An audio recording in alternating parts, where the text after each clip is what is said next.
I still remember every detail of this story vividly. My name is Marcus, a black man living in America, a place people often call the land of freedom and opportunity, but the reality I face every day is nothing like that.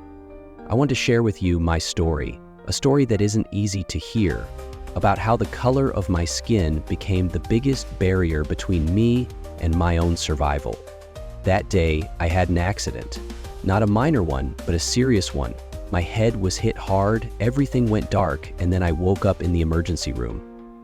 When I opened my eyes, the first person I saw was a doctor, a white man with cold eyes and no trace of compassion.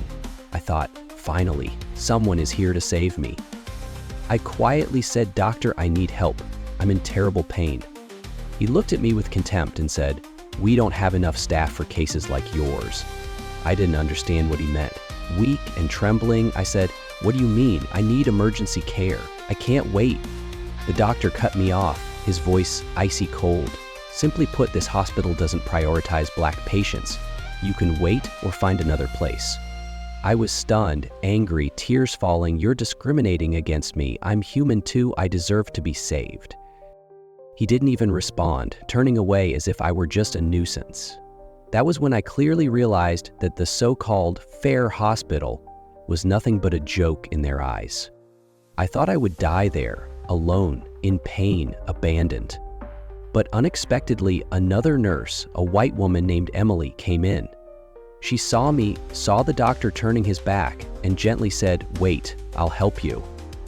Emily didn't ask if I was black or white. She only saw a human being in need of help. In the days that followed, as I slowly recovered, she told me about that doctor. He was once saved by a black man, but never wanted to admit or be grateful for it. Hearing that, I couldn't believe it. The doctor, who had been helped by a black man, treated me like this?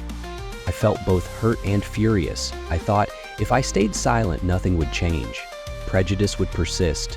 People like me would continue to be abandoned in critical moments. I couldn't let this happen again.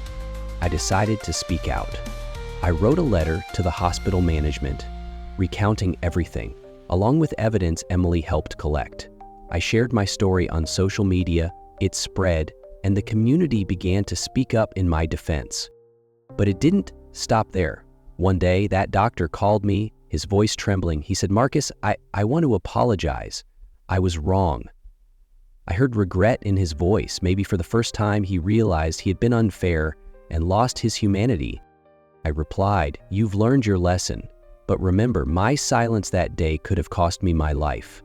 Don't let that happen to anyone else." From my story, I want to send a message to everyone. Never let prejudice and racism stand between you and your right to live, to be helped. Speak up, fight for your life and the lives of others. Only when we dare to face and change these issues can justice prevail. If you're listening to my story and feeling angry, hurt, or wronged, don't keep it inside. Share your story. Stand up against racism with your own voice. This isn't just my fight, it's all of ours. Those who believe every life is precious, no matter the color of the skin.